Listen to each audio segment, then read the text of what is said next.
This is Jeff Stone of Grandpa's Pride Barbecue from the Panhandle of Florida, and you are listening to the BBQ Central Show. Start the game!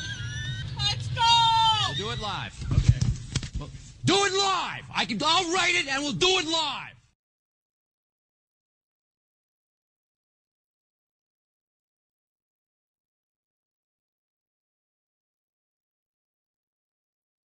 So to get that perfect barbecue, you use wood.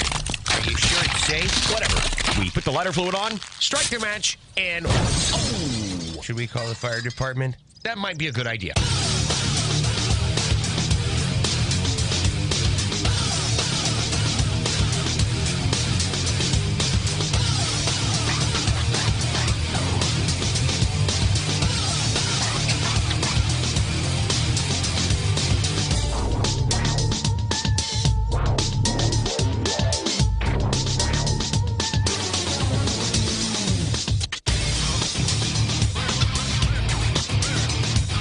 Hey, good evening, and welcome to the really big BBQ Central Show. This is the show that talks about all things that are important to the world of barbecue and grilling.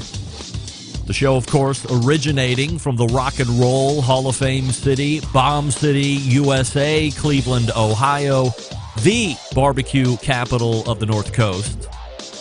I happen to be your program host, Greg Rippey. Happy to have you aboard here on your Tuesday evening's live fire fun and frivolous show.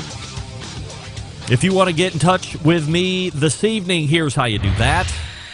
You can get in touch with the show by sending an email to Greg at BBQCentralShow.com. Follow us on all the social media channels at BBQ Central Show. And be sure to subscribe to the show podcast feed on your favorite podcast platform.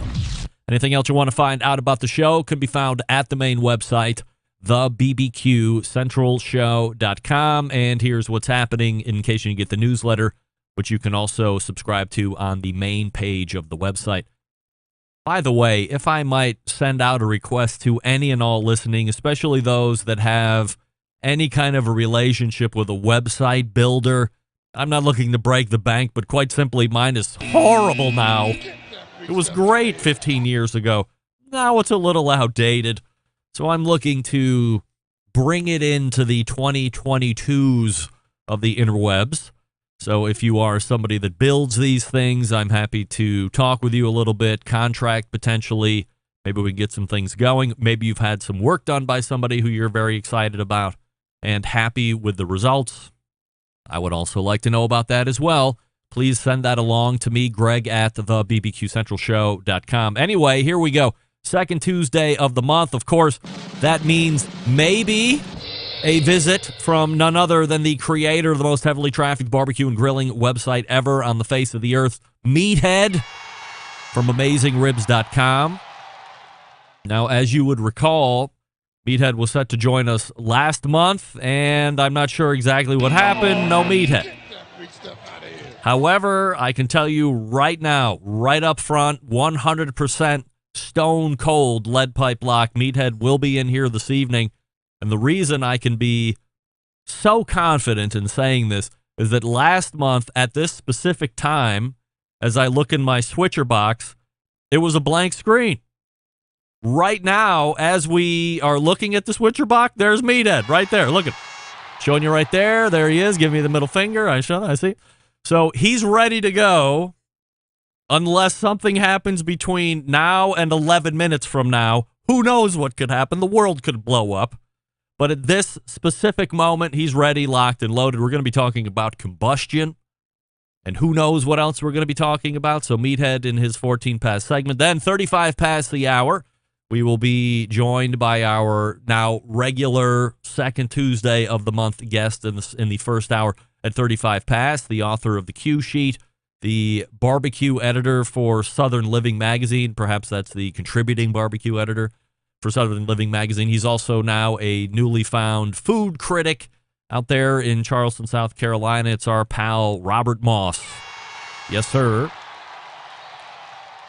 Robert and I will be talking about grilled cheese and mayonnaise. You would recall last month he was completely unaware that some people put mayonnaise on the outside and versus substituting butter that would go on the outside portion of the bread. A lot of people use mayonnaise. I'm a big proponent of mayonnaise. In fact, I told him as much, and he said I had never heard of that. He was going to go ahead and give it a whirl and then report back. So we will lead with that in the second interview segment here this evening, and also we will talk about the BBQ Hall of Fame. He is a names committee member. That meeting had taken place.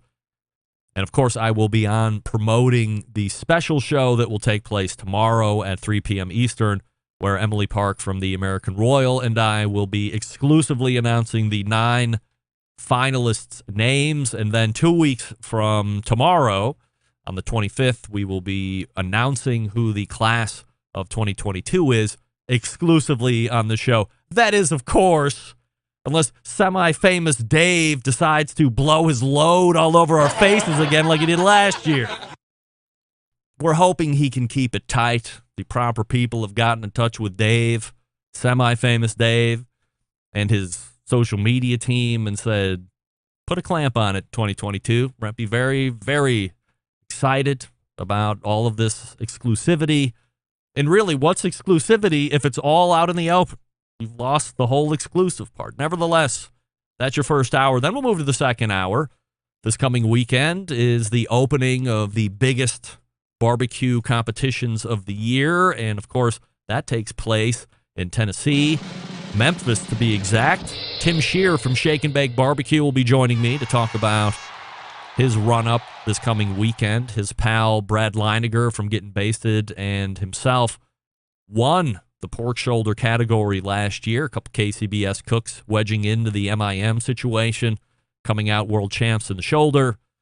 They are not going to try and repeat this year, surprisingly enough, and I'll leave that tease right about there. Also, we'll talk to Tim about his venture into Wagyu cattle and heritage breed pork, or some kind of pork that I don't recall ever hearing about before, and I don't remember the name right off the top of my head, so don't press me for it, but it's not Duroc or some other brand of pork that I can't think of right off the top of my head. So he's into all of that, too. He was originally a hog farmer, I guess, growing up, and now he's got Wagyu cattle, and he's into, it's a Marble Ridge Farms is the name of the business. So Tim is well diversified into this whole live fire situation, Shake and Bake Barbecue competition team. He's founded Gateway Drum Smokers. He also owns Blue Hogs. Now he's got the Marble Ridge, very active. So that's how the show is panning out. With any time left over, we are open segment at the end of the show where we'll be giving away a $150 Fireboard Spark. So if you're interested in that, you're going to have to get Clubhouse, and I'll tell you how to do that. Don't forget, you can follow me socially, Instagram, Twitter, TikTok, Snapchat at BBQ Central Show. Live video feeds can be found at Facebook and Twitch /BBQ Central Show, also on YouTube /RD Rempe, and as I had mentioned, audibly on Clubhouse as well. So if you want to take part in only listening to the show live, you can download the Clubhouse app and find me there. And if you want a chance to win that Fireboard Spark this evening, you're going to have to be on Clubhouse where you raise your hand. I'll invite you up, and we'll play a game, the ever-popular game, Athlete and Porn Star. Everybody loves it. Sweeping the nation now for the 4th time. So let's start here this evening before we get to Meathead. And it's not a frequent thing that a barbecue star comes into town, Cleveland, Bomb City, USA. Bomb City, USA. Cleveland. But this past Wednesday, it did, as I got to sit down with Rebecca King, a.k.a. the Bad Jew, who is based in Los Angeles now, but as you might recall, a Clevelander originally, now doing her pork strami thing in the City of Angels. We had a great lunch at my favorite place downtown on the west side, Larder Delicatessen, owned by my pal Jeremy Umansky, who I will talk about here in just a second. And then Rebecca and I went just next door to the coffee shop and laid down a bonus content episode that will hit the podcast feed this coming Saturday. So be on the lookout for that because it's a great one. Secondly, I do want to mention a few folks who have appeared on the show over the last handful of years. and congratulating them on their nominations for their most recent books by the James Beard Foundation. The aforementioned Jeremy Umansky of Larder Delicatessen for his book, Koji Alchemy. I thought this was his second nomination, but it's actually his third nomination in as many years. 3 years ago, Larder was a James Beard nominated restaurant. Last year, Jeremy was a James Beard nominated chef, and this year he is now a nominated author, which is very accomplished for a guy right here in Cleveland. Used to be a fine dining guy and a great human, by the way. I love Jeremy. Also getting a nomination this year, good friend of the show, Adrian Miller, for his book, Black Smoke. All guests right here on the show over the last few years. Adrian shows semi-frequently, of course. We're actually working on him coming back to the show, if you can believe it or not. So, kudos all around to those James Beard nominated folks, Jeremy, Adrian, and thanks again to Rebecca King for joining me last Wednesday over at Larder as she was in town visiting family, and that lady travels with pounds of pork strami like you wouldn't believe. Meathead appears to be in the green room. I'll talk to you quickly about the newest sponsor of the show, Oklahoma Joe's. Since the company's humble beginnings in 1987, Oklahoma Joe's has helped those who appreciate the process and craft of smoking. What began with Joe Davidson, a member of the BBQ Hall of Fame, and a dozen hand-built smokers at the Oklahoma State Fair over 30 years ago, has since forged an Oklahoma Joe's brand that builds some of the most sought-after smokers on the market today. Oklahoma Joe's, a proud history of creating uncompromising smokers and grills with a carefully crafted design, and the newest generation of the popular Rider Series pellet grills carries on that tradition. The new features in the Oklahoma Joe's Rider Deluxe pellet grills include the following: a Pick Control 2.0 system that delivers the category's first dual sensor temperature control. Fire Focus dual sensor feedback optimizes temperature control based on selected cooking styles, that being low and slow smoking or high heat grilling. Also, a Power Feed system that boasts a high torque auger motor that powers through pellets for incredible power and performance. The new Rider Deluxe series builds on several popular features, including smoke and sear modes, which feature an impressive temperature range that run from 200 degrees to a searing hot 650 degrees if you need it, and a 20-pound quick draw hopper that allows unused pellets to be drained in seconds for simple storage, removal, and swapping of pellet flavors if you want to do that. The website, of course, oklahomajoes.com. That's oklahomajoes.com, or hit the website and click on the logo there. Go that way. Oklahoma Joe's, check them out if you are in the market this grilling and barbecue season. We're back with Meathead. Right after this, stick around. We'll be right back. You're listening to the BBQ Central Show, presented by the Rider Deluxe Pellet Grills from Oklahoma Joe's.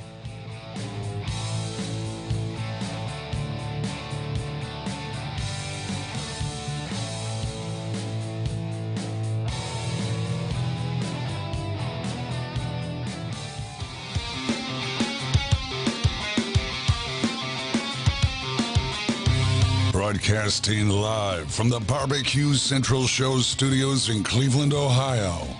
You're listening to the BBQ Central Show. Once again, here's your host, Greg Rempe. All right, welcome back. This portion of the show is being brought to you by the BBQ Guru, creators of automatic pit temperature control technology, makers of ceramic cookers with built-in power draft fans and other accessories to make your barbecue and grilling life easier. Visit them at bbqguru.com or call with questions 800-288-GURU. The Barbecue Guru continuing to be a breakthrough in barbecue technology. My next guest can be found on the internet at the most heavily trafficked barbecue and grilling website, AmazingRibs.com. And you will find him walking up to bat when he is taking his hacks right here to this song, You Can't Hurry Ribs, because you can't hurry ribs. If you hurry ribs, what do we know? They're going to be crunchy. They're going to be bad. Nobody wants that. So we race to the hotline and welcome back Meathead to the show. Uh-oh. Oh, no. Wait a second. I think Meathead's fallen asleep again. Oh, no! This can't be happening. Not the second week in a row. Meathead, there he is. Hey, Meathead. I'm going to... I knew I wasn't going to get away with that a little bit. All right, I'm going to start right out by genuflecting, apologizing, and explaining. Meathead, where's your microphone at? Let's stop right now. Where's this microphone? Let's go. What are we doing? Sorry. There we go. I was like, you sound like you're a million miles away. There you go. Greg taught me to eat the microphone. That's right. Last month, I finished dinner, sat down in the easy chair, had a little something to read, and fell asleep. No way. And I slept right through. What? Right through my appointment. You and I have been talking together at this time on this station for 100 years, and I've never blown you off until last month, and I feel terrible. Well, I certainly wouldn't call it a blow off. But I want to apologize to the BBQ Centralists, to the audience, because I let them down. We will somehow muddle through. Luckily, I was ready to go just in case, because as I had mentioned in the open, not seeing you in the box even before the show starts, which has been pretty much the norm for the last 10, 12 years. I was like, this is a little weird. So I made sure I stockpiled, and away we went. No problem. We're happy to have you back. Plenty to talk about here in the segment this evening, Meathead. Not the least of which, combustion. We have to have combustion in some form or fashion here as live fire enthusiasts, whether it's big fire combusting in an offset or live fire combusting in a pellet cooker or charcoal Weber smoker bullets are combusting charcoal driven with wood chunks in there for flavoring. So what should we know about combustion? Where do we want to start? That's our main topic, and I want to talk about that, but I also want to jump in briefly on your intro and comment on grilled cheese with mayo. All right. Because I've been doing that. I've tried grilled cheese with, you swab the outside of the bread with either mayo or butter, and it became very trendy, and I've done side by side, and frankly, this is going to shock you. Butter tastes better than mayonnaise. Mayonnaise works really good. You get a great crust, but and I like to do grilled cheese on a grill. Grilled cheese. Yes. But I have come back around. I tried mayonnaise, and I've come back around to butter. One other thing that you mentioned earlier in the show, the new Fireboard Spark. Yeah. It is effing awesome. I have one. It has become my new favorite grill. I like it better than the Thermapen. It's $50 more than the Thermapen, but it is effing awesome. And I'm not going to get into details because we got to get on to the topic at hand, which is combustion.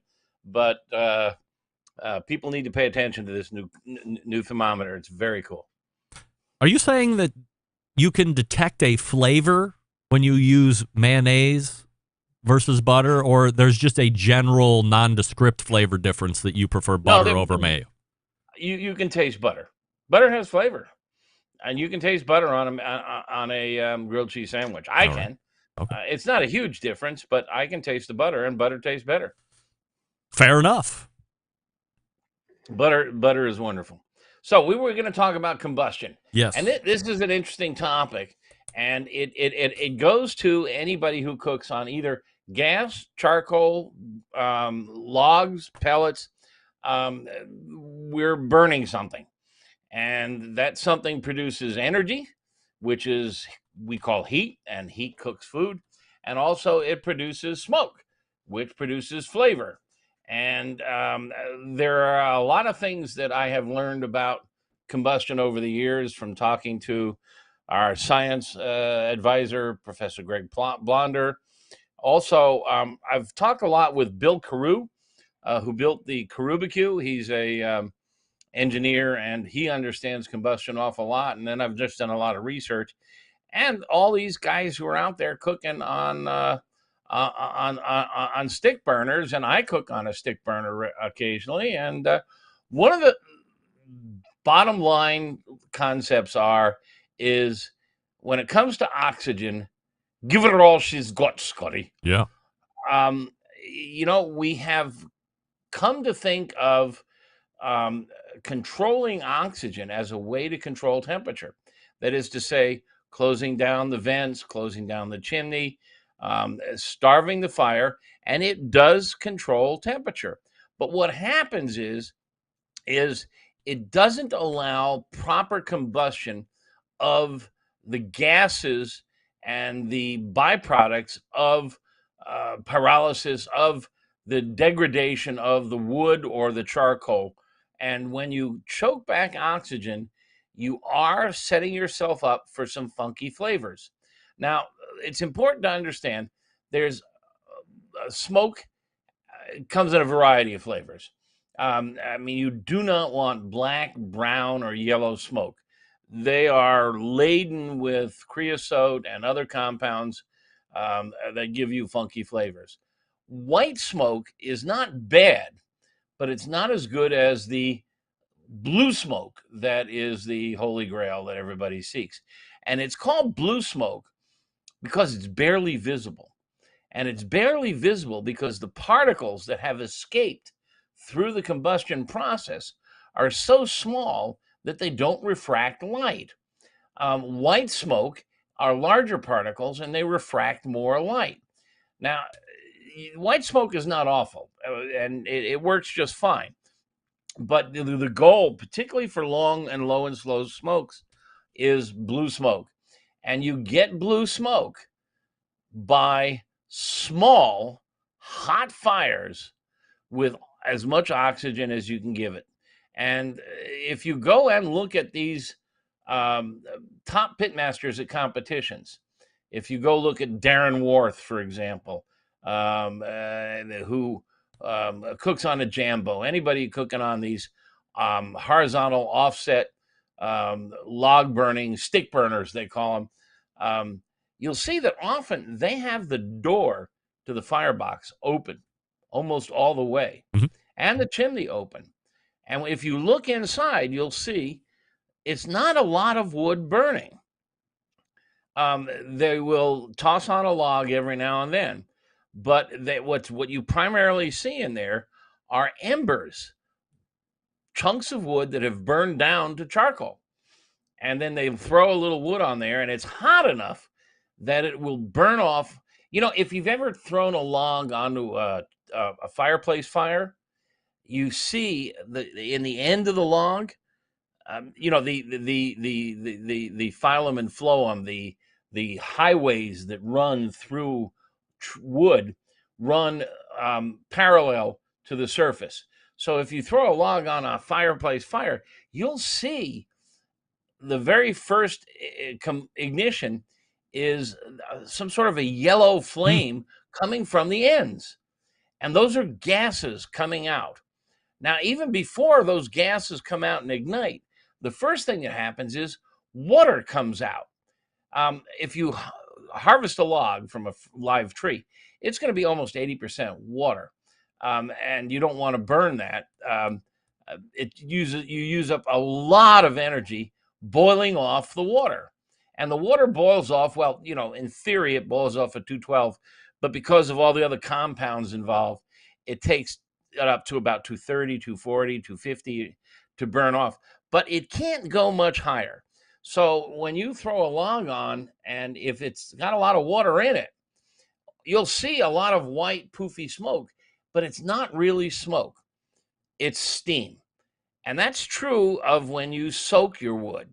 Now, almost all the barbecue textbooks tell you, if you're cooking with charcoal or gas, to soak the wood. And well, first of all, wood just doesn't absorb a lot of water. And we've done this test. You can see pictures on our website. You can do it yourself. Get yourself a handful of wood chips or chunks and weigh them on a kitchen scale and write it down. and then soak it overnight in water.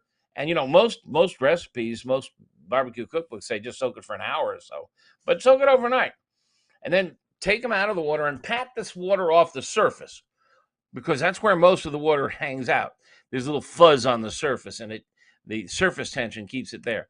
But if you pat the water off the surface, it weighs only 3 to 5% more than it did the night before. And all that water is trapped on the surface. It doesn't penetrate. That's why they build boats out of wood. Yeah. Because it doesn't soak up water. So when you take soaking wood chips and throw it on a charcoal fire or even a log fire, what happens is that moisture evaporates and it can't burn. It can't combust. It can't smoke until it boils off the water. And it boils off the water. It's not 212. It's a little hotter than that, but it boils it off in the low 200s. And then once the water is boiled off, it'll start spewing out gases, which, if there's a spark present or if there's lit coals, they will ignite and you will get combustion, and things will get rolling from there. Your ideal smoke temperature is somewhere when the fire is running around 700. And that's where you get your ideal taste of smoke. And so if you've got wet wood, all that poofy stuff, you can just hold a mirror up over it and it'll fog up instantly because it's all steam. And so you want to cure your logs. If you're cooking with logs, you got to cure your logs at least 6 months, often a year. It depends on your climate. The wood will absorb a little water from humidity, but not a lot. But if it's sitting out in the rain or snow, it'll absorb a little. Most people, when they're curing wood, will put a tarp over it, or they put it on in a shed under cover. You don't want to bring that wood into your basement because there's potato bugs and all kinds of other garbage in there, wood ants and stuff. So you want to leave it outside in a shed or under a cover for 6 months to a year and let it dry out. And the top pit masters tell me they like it down around 25% moisture. And you can buy a meter on Amazon that you can stab a log with. It's got 2 little prongs, and it sends an electrical pulse between it, and it measures the resistance from water, and it'll tell you how much moisture is in that log. And ideally, you want around 25%. Now, remember, a fresh cut log is going to be 80% or so. So it takes a while to get down to 25%. A lot of wood is kiln dried. Now, drying it with a kiln is expensive. It burns up petroleum, fuel. So that makes it expensive. And it can also dry it out way too dry.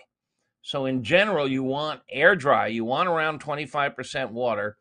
And then when you put the energy to it, that water will start to evaporate, and then it gets up into the combustion range or the pyrolysis range.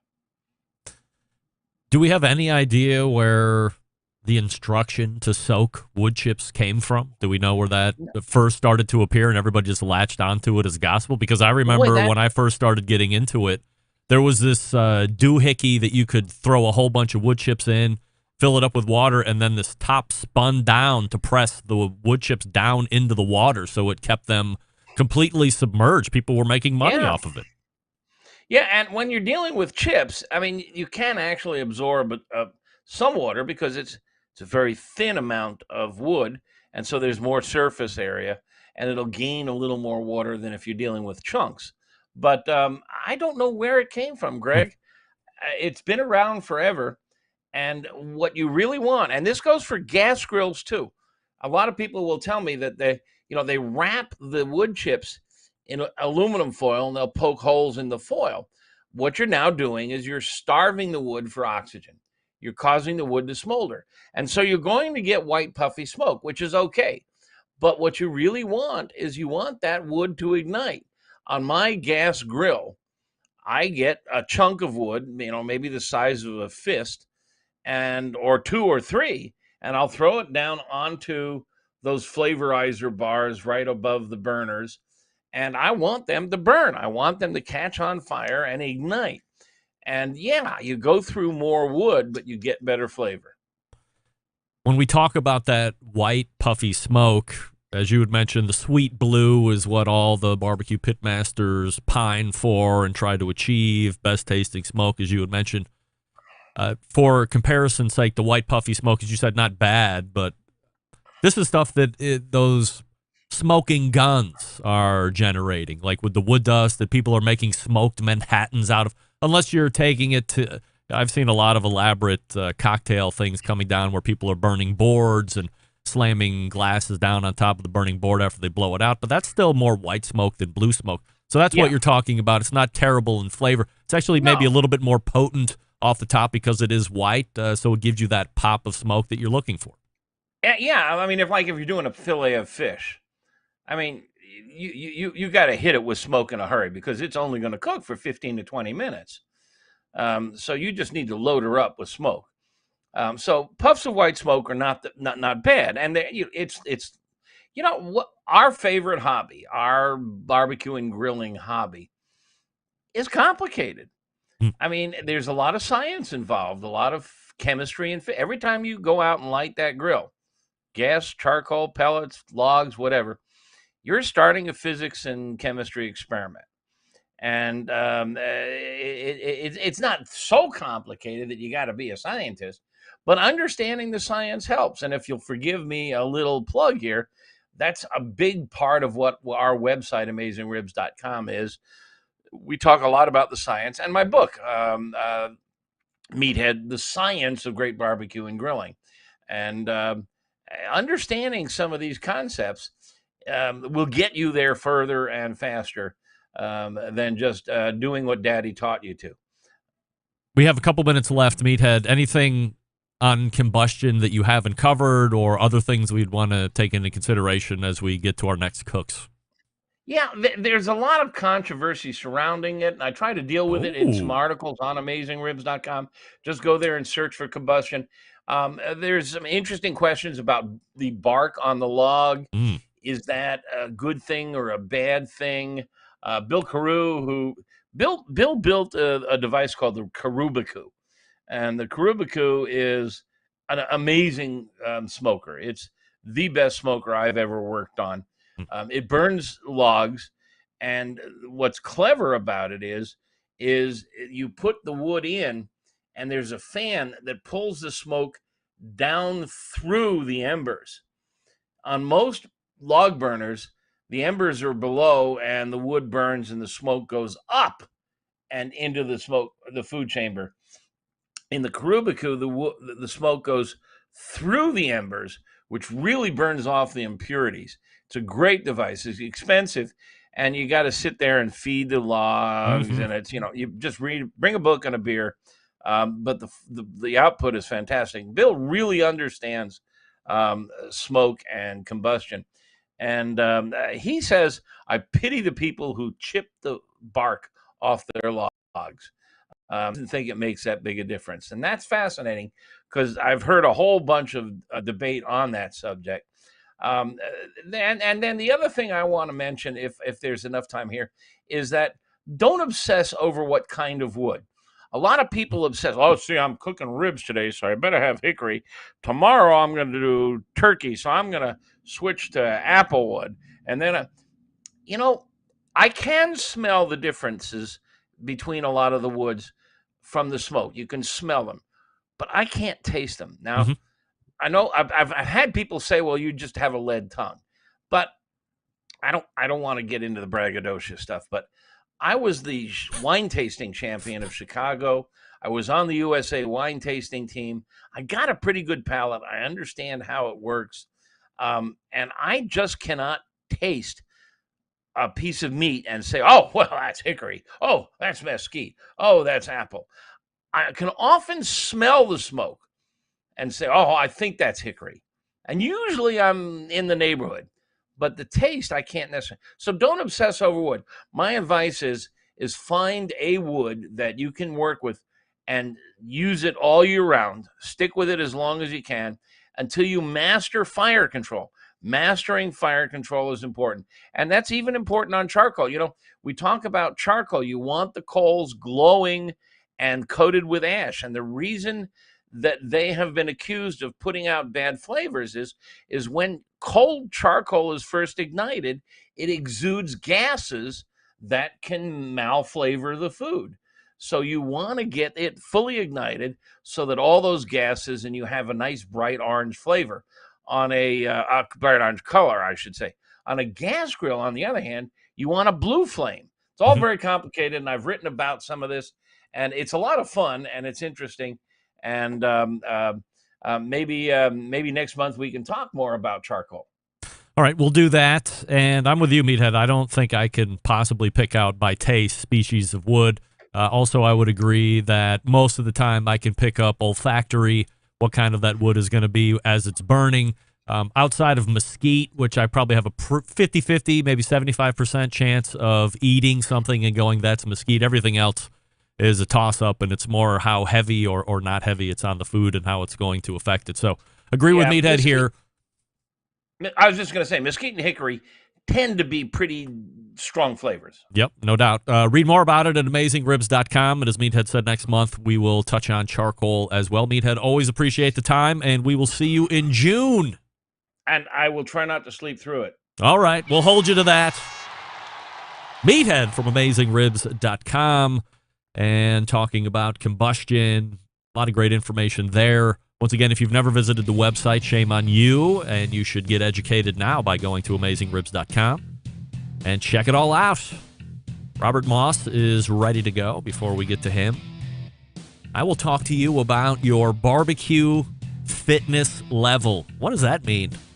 Well, if you're listening to the show, you probably like grilling and barbecue. You're probably not that very small percentage of pitmaster who just likes to cook it and not eat it. And maybe you're not exercising and taking care of yourself as much as you should. You realize in your head you should be doing a better job. You should be getting some cardio in. You should be making some better choices at eating. But who's going to hold you accountable? You? It's not working very well. Hey, lucky for you, my pal and friend of show, backyard barbecue enthusiast, and men's health and wellness coach, David McDowell, will help you eat all the barbecue you want all year round and still lose the fat. With David, you have assistance around the clock. He's just a text message, an iMessage, or a WhatsApp message away. He's also available to FaceTime, Zoom, WhatsApp, video chat whenever you need him, even on short notice. Now, some coaches are charging upwards of $500 a month for a canned diet plan and 1 to 2 check-ins per month. What are we talking about here? We want value and help. Partnering with David allows you access to a resource who is available effectively 24/7. But with David, you're not paying $500 a month. You're not paying $400 a month. How about this? Can you invest something in yourself? How about $200 a month for somebody that's going to hold you accountable? You put in the work. You can ask him questions. You can call him and tell him you're going out to eat. You don't know what to get. Send him a picture of the menu. He'll give you suggestions. And he's a great cook at home. So this isn't just some guy blowing smoke. He knows what he's talking about. He's in shape, but he's eating the way he wants to eat too. He knows what to do. You know you need to be a little bit better. He can help you hold yourself accountable doing that. How do you do it? DavidLeans.com. That's David Leans, not fat, Leans, Leans. DavidLeans.com/BBQ to sign up right now. You still have many, many months left, 7 months left in the year plus change. So you can get yourself on the track right now. DavidLeans.com/BBQ. That's DavidLeans.com/BBQ. We're back with Robert Moss right after this. Stick around. We'll be right back. You're listening to the BBQ Central Show, presented by the Ryder Deluxe Pellet Grills from Oklahoma Joe's.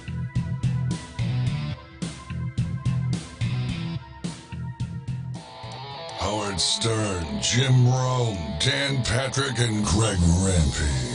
The Mountain Rushmore of talk show entertainment. Now, let's get back to the BBQ Central Show. This portion being brought to you by cookandpellets.com, your number one source for quality wood pellets for all your pellet-driven cookers. Visit cookandpellets.com for more information or to purchase. You can also visit Amazon.com to purchase as well. But we suggest going to cookingpellets.com. Hey, my next guest is the contributing barbecue editor for Southern Living Magazine. Also authors The Q Sheet, which you can subscribe to and read, and is also a new restaurant critic. Let's go ahead and hit the Oklahoma Joe Smoker hotline and welcome back to the show, friend of show, Robert Moss. Hey, Robert. Hey, Greg.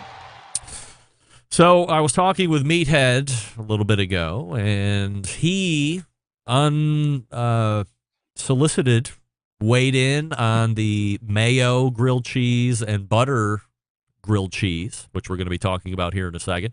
Last month we were talking. I had asked you if you had done mayo on the outside of the bread. That seemed to be a new/foreign concept to you. Then you were going to go ahead and give it a whirl here before we rejoined, which is now this month. Meathead said he's tried both many times. He likes both. But in the end, for him, butter is the better tasting grilled cheese sandwich. So, as someone who was tasked to figure out what they liked best for their palate, how did the mayo versus butter grilled cheese challenge go for you? Well, it's an interesting challenge, and so I tried to do it as a blind taste test. At least not blind for me since I cooked the grilled cheese, but I had a tester who. So I tasted them side by side, knowing what the answer was, and had a assistant help me with tasting them. I'll leave you a little bit of suspense. Like we talked about, we're turning this into the Mayo Central show. I'm aware, but Right. we talked about leaving butter on the counter. So my butter is on the counter, nice and soft. So I spread them on. When you put mayo and butter on, they look almost identical on the bread. You can almost not tell them apart. Put them in the pan. They both toasted up nice and brown. In order to tell them apart, I put a toothpick in one and gave it to my my subject, and I tasted them myself. I have to say, out of the gate, you could definitely tell a little bit of a difference between the two. Both knowing what they were, and someone who didn't know which was which could guess which one was the mayo. I think we both had the similar experience right out of the gate eating into it, which is the mayo had a little bit of a tang to it, had a little bit of a flavor. She had no problem guessing which one was the mayo sandwich. And got to admit, out of the gate, butter, a little more buttery, a little better. But the real difference was the further you went with each progressive bite, butter better and better, mayo less and less effective, to the point where it gets to almost an unpleasant flavor. I think it may have something to do with the bread cooling. So I'd have to be with Meathead on this one. Butter, thumbs up. Butter wins the day. All right. Butter wins for me. So mayo was law of diminishing return. First bite okay, and that every other bite subsequently you're chasing the first bite, but the third bite is worse, and the fifth bite is worse than that, and there you go. Yeah, and I had each had a half. So but I looked down and I had eaten almost all of the butter, and mayo still had half a sandwich left. So, and it's what it struggled through the last bit. So the butter wins out. I mean, if you had no butter and you were trying to make a grilled cheese sandwich, I suppose it could be like one of the Civil War substitutes you had to do back in the day. But I would go for butter out of the gate. Would you say they toasted up similarly? I found that the mayo almost identical. Oh, all right. I've always found that the mayo toasts better. I have a theory about that, which I was thinking about that later. I was like, they really were almost identical. But if you recall from our Dukes versus Hellman's discussion, the big difference is there's sugar in Hellman's and Kraft and other mayo, and Dukes does not have sugar in it. And of course, I was being in South Carolina, I was using Dukes. So it could be a little caramelization you're getting from the sugar with the other mayos, which may be why it toasts up nicer. So in the interest of science, I may have to go invest in a jar of, some sort of Hellman's or other mayo with sugar in it and see if that makes a difference. Well, I am a mayo snob, and I have not used Hellman's or Duke's in at least 4 or 5 years. To me, it's only Kewpie mayo, which is the Japanese mayo that I get at the Japanese grocer. So if you have one around you, I would add that to the continued study list. It's on my list. I've actually looked at every grocery store I've been in since our conversation, and it's not in the mayo aisle. It's not in the international food section. So I think I'll have to go to the specialty.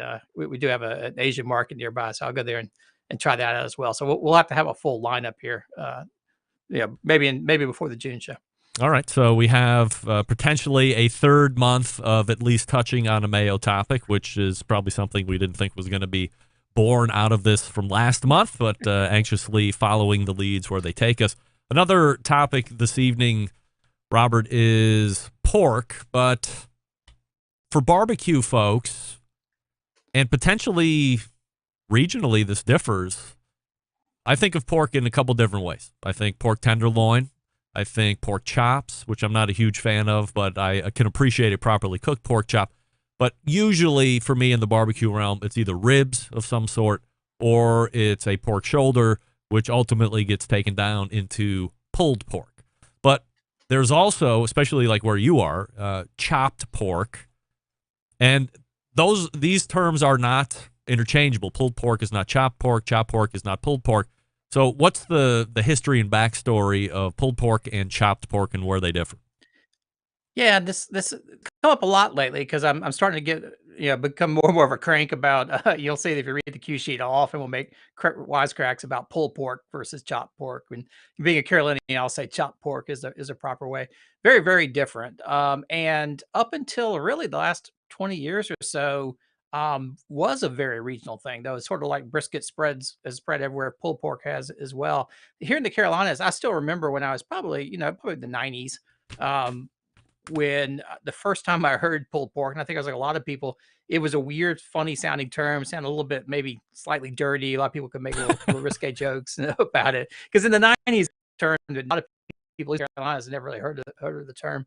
In the Carolinas, we chop pork, which means we actually take it. We might pull it off the bone, but it goes on a chopping block. If you've ever seen Sam Jones from Skylight Inn or just go to any, basically, any of the restaurants in Lexington, they got big old cleavers and big old, wooden chopping blocks, and they're chopping it up. Some, fine mince, some a little bit rougher chop, but it's getting chopped up with cleavers. They aren't pulling it off the shoulder in big chunks. You'll find it in Texas. Pulled pork is sort of the classic in Texas. I did go back a couple of years ago. There was a guy, Martin Sismar, I think his name is, right, something about barbecue a lot for Kansas City Magazine. He had noted in an article that pulled pork was increasingly taking over in Kansas City, whereas in Kansas City, up until the early 2000s, most of the often form of pork you would find on menus was ham.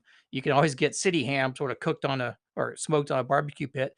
But increasingly, he was writing that that pulled pork was appearing, which is something no one in Kansas City had ever had on barbecue menus, and people were starting to give up the ham because it wasn't selling, and everybody was coming in order the pulled pork. So it's definitely taken off in the last 20 years or so. Like most things driven by the internet and TV and cookbooks and everything else, or the national media. But it actually goes back. I got into it and traced it all the way back to the early 70s. And the roots of pulled pork was actually in West Tennessee.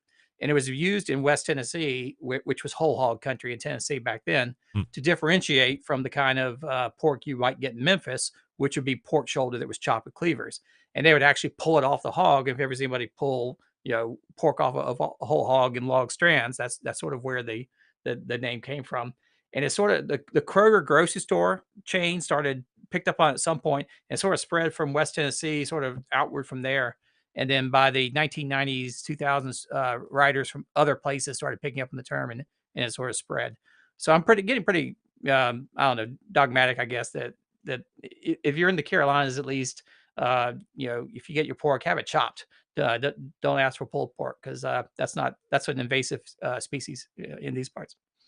Is it a wrong statement to say that, especially if where you are, South Carolina, North Carolina, that pork breadbasket of the country, more times than not, you're getting some kind of whole hog, which has, at least from my research and watching, lent itself to a more chopped product, whereas a pulled pork, you're just getting that Boston butt, and that can be easily pulled out. I mean, you can chop it too, but is there a difference between the whole animal and just the piece? I'd say it's actually historically, I think it's a little bit the reverse, actually, which is again West Tennessee, where pulled came from. They were actually pulling off the whole hog, and it was a way of sort of pulling it off in those long strands. And the Piedmont, North Carolina, which is the heart of pork shoulder territory in the Carolinas, there's no whole hog in the middle part of North Carolina. It's all pork shoulders. They chop it. There's no pulling there. If you go to eastern North Carolina, if you go down into much of South Carolina where they're cooking whole hogs these days, and whole hog is not nearly as common anymore as pork shoulder just because it's so hard to do and time consuming, but there's still a good bit of it. I would say the vast majority of the whole hog cooks are pulling it off, throwing it on and chopping it with cleavers into fine bits, particularly in eastern North Carolina.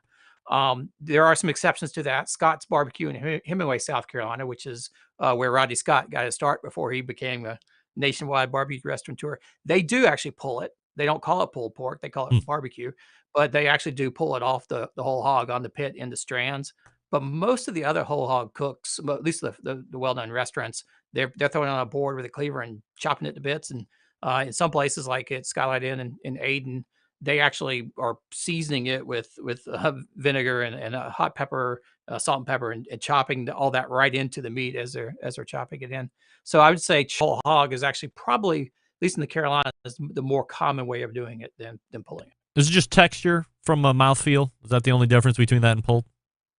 Yeah, it's two things. I think texture is one piece of it, but it's also, Texas and other, basically places where you're using offset smokers tend to, there's no sauce on the product, right? Until maybe you serve it and you put sauce on it.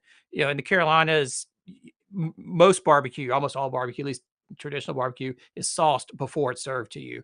In the case of some whole hog cooks, they're actually saucing it on the pit and mixing it in. In a lot of other cases, like when you're cooking shoulders, you pull it off on the chopping block and you're actually mixing the sauce in with it while you chop it. And here where I am in the middle part of South Carolina, they're mixing in mustard-based barbecue sauce. So when you go to the restaurant, it's already got, the pork is already yellow because it's been chopped with a lot of mustard sauce already mixed in.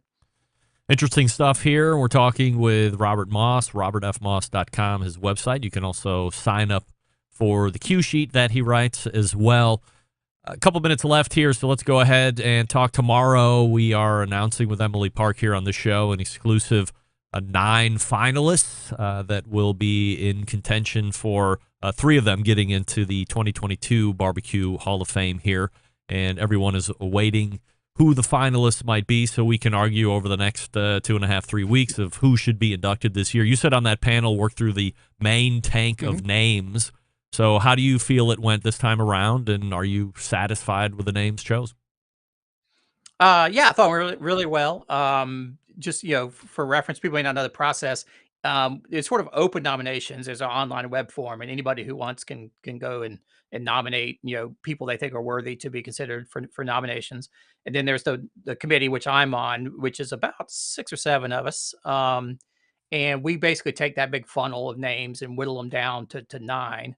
And then those will go before the full voting panel, which is actually past inductees. So all Hall of Fame members, at least, will get a chance to vote on those. So our job is really to take the big long list, if you down to 9, and put it on. It was really enjoyed doing the panel, not just because I like to weigh in, but because I actually learned an awful lot. We have some really knowledgeable people on the panel. And as we're going through and talking about all the different people, I learned a lot about people who I may not be as familiar with. So I thought that we had great conversation. I thought the balance came out really nice. We had some very tough choices.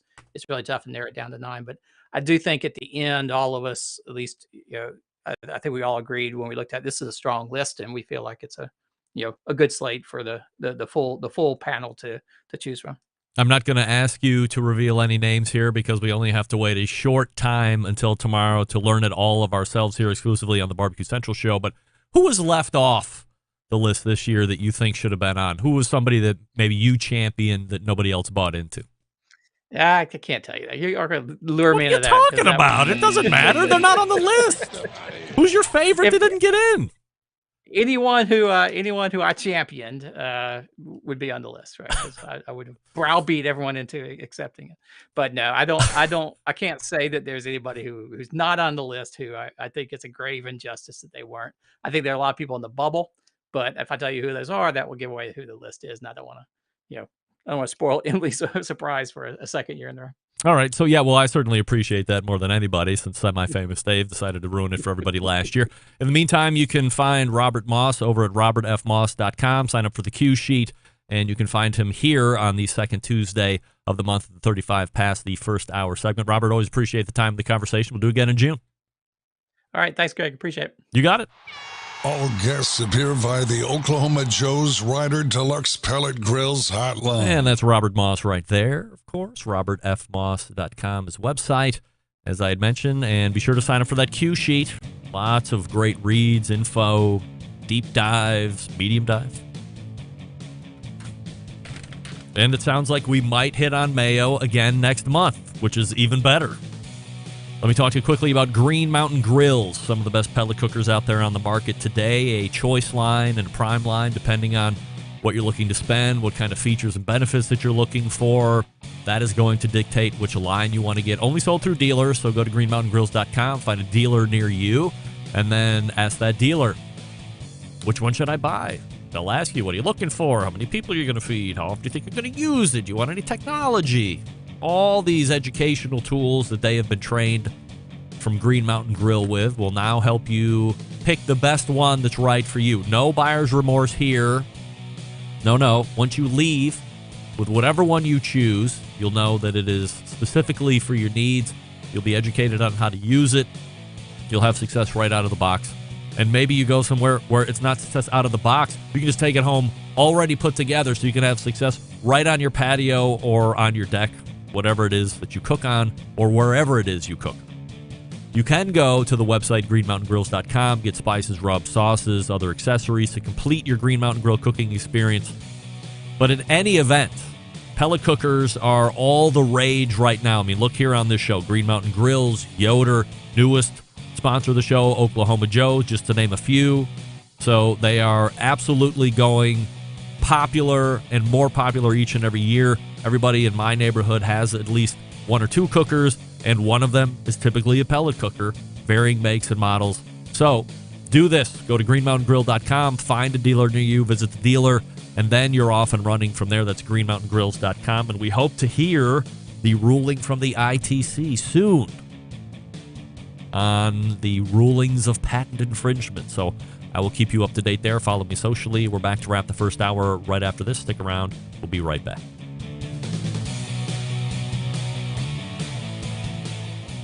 Continuing to produce incredibly mediocre content in an exceptionally professional way. You're listening and watching the BBQ Central Show. Once again, here's your host, Greg Rempe. All right, welcome back. This portion of the show being brought to you by Fireboard. You can monitor up to 6 different temperatures simultaneously. You connect to Wi-Fi, you connect to a cloud-based monitoring, or you connect via the Bluetooth. If you have Alexa or the Google Assistant, you're in luck because Fireboard fully integrated with both. Find out more by visiting fireboard.com or call 816-945-2232. That's fireboard.com. And around the 10:35 p.m. Eastern time tonight, you have your chance of winning a Fireboard Spark. $150 retail. Plus, there's usually shipping on top of that, so probably approaching $700-800 in total prize value. You can win one free here. We'll play athlete or porn star. You will join me through Clubhouse. I will give you a name. You will tell me if it's an athlete or a porn star. We can find out who the pervs are or who the sports geeks are. And through all of that, you have a chance of winning a Fireboard Spark, which is the ultimate goal here. All right, we thank Meathead for joining us in the first interview segment here about 30 minutes ago, 40 minutes ago. And then, of course, Robert Moss joining us last segment, talking a little bit about mayo, talking about chopped pork and pulled pork, and then ending it on talking about a great and robust conversation and decision-making process over the 9 finalists for the BBQ Hall of Fame, which will be announced on the show tomorrow. We will have a special Wednesday edition at 3 p.m. Eastern. Where we will reveal who those 9 finalists are. They will be sent out to all of the living members of the BBQ Hall of Fame. Also, the names committee, everybody will vote for their top 3, and then whoever 3 gets the most votes will make up the 2022 class of the BBQ Hall of Fame. So tell all your friends, tell all your neighbors. Nobody tell Famous Dave. Don't it? Leave him out of it. American Royal, leave him out of the announcements tomorrow. Don't send him any updates. That's going to be exciting. This is, I believe, the third year? I want to say it might be the fourth year in a row that we've done the unveilings of the finalists, and then a couple weeks after that, the finals. Refresh libations. We're headed to the second hour. Stick around. We'll be right back.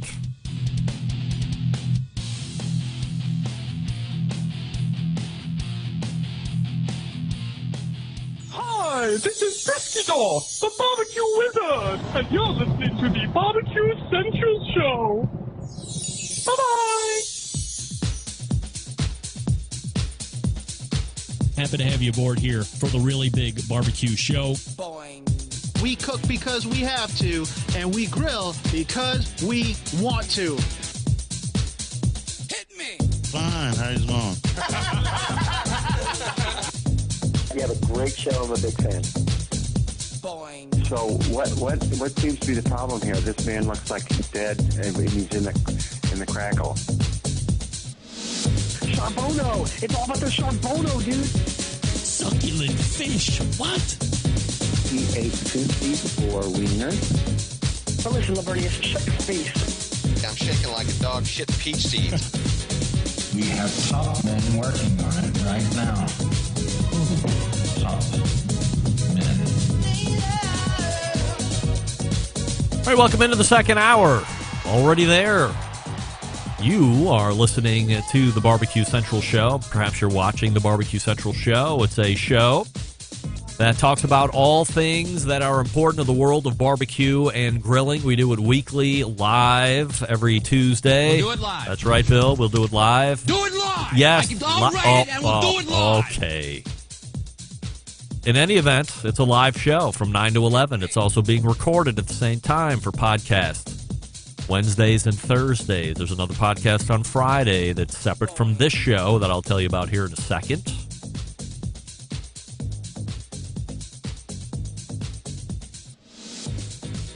Don't mind my not talking. Give me 1 second. It appears in my ultimate prep, I did not do a great job prepping for a latter part of promotion here. Nevertheless, still to come on the show this evening. Oh, wait, I forgot to tell you. This show originates from Cleveland, Ohio, which is also known as Bomb City, USA. Bomb City, USA. Cleveland. So, if you want to jump in on the show, you know how to do it. You can follow me socially at BBQ Central Show on Instagram, Twitter, TikTok, and Snapchat. /BBQ Central Show on Facebook and Twitch /RD Rempe on YouTube for video feeds. Again, we are also live on Clubhouse, which is how my next guest is going to show up, 14 past, which at the conclusion of that interview, we will have the opportunity for you to win a Fireboard Spark unit. You heard Meathead singing its praises. He said it was effing awesome. It is an instant read meat thermometer. I think he mistakenly said grill. He knows it's not a grill. A instant read meat thermometer, but it is also a single channel Fireboard remote thermometering system. And it can be included in using it with a traditional Fireboard of 6 channels or so. Very versatile when you come to think about it and evaluate cost versus what you're getting, or QPR, quality price ratio. $150 is cheap, and you have the opportunity to win one after we're done with Tim Shear here this evening. He will be joining us in about 10 minutes from now. We'll be talking about the Memphis in May competition that's coming up this weekend. We teased a little bit with Malcolm Reed last week, so we'll talk to Tim. He is a pork champion of last year, pork shoulder, along with Brad Leininger from Getting Basted. They form Wonder Twins Unite and become Blues Hog competition team, I think is what they compete under, which is what they'll be doing again this year. However, it will be a little bit different, and we'll talk about that with him here in just a few short moments. You can also get a podcast feed. You can also get an ad-free podcast experience through Apple Podcasts. I've ditched Patreon. Sorry. My single Patreon subscriber. We're moving all of this just to Apple, just for simple production reasons for me. While I appreciate the money, singularly on Patreon, if you can find your way over to the Apple Podcast, that would be great. Otherwise, we'll just call it a relationship, and that's going to be it. But you can subscribe to an ad-free podcast feed on Apple Podcast. Go to the show, click on that banner, and away you go. Coming up this Friday on the Best Moments of the Barbecue Central Show in 10 minutes or less, episode 228.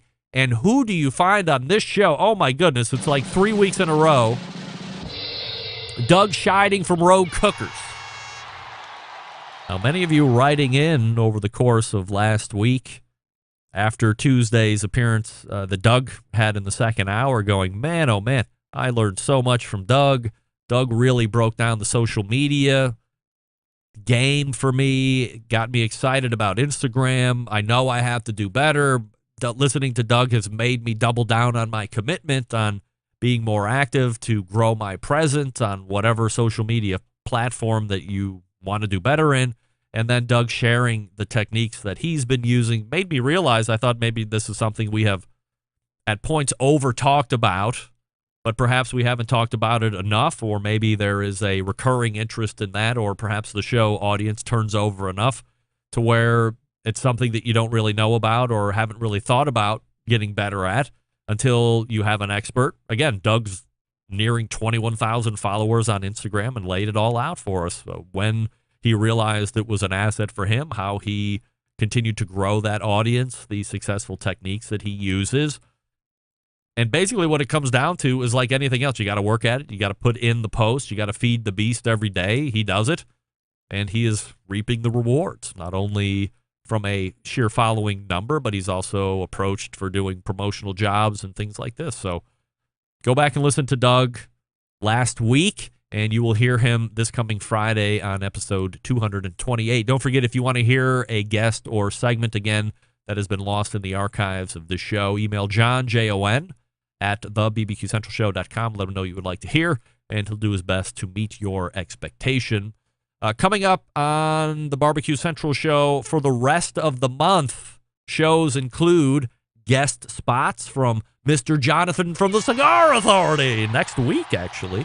Stephen Reichlin will be in for his monthly segment. Also, a social media maven, a website superstar, a recipe developer extraordinaire, Susie Bullock from Hey Grill Hey, potentially Todd Bullock from Hey Grill Hey joining us coming up here. Also, someone from the grill manufacturer of Next Grill will be joining us. Actually, I don't know if they're technically the manufacturer, but they are a grill brand. So somebody from Next Grill will be joining us at the close of the month. I believe it's that last Tuesday, and we'll be learning all about Next Grill and what the business climate is like, what inventory levels are like. I've been hearing a lot of scuttlebutt around that nobody's really looking to ship in. The container cost is up. There's a lot of stuff waiting to get shipped out of China over here, and people over here are saying, no, you sit on it. We don't want to do it. The inventory levels are more than enough here right now. Things aren't flying off the shelves like they used to be.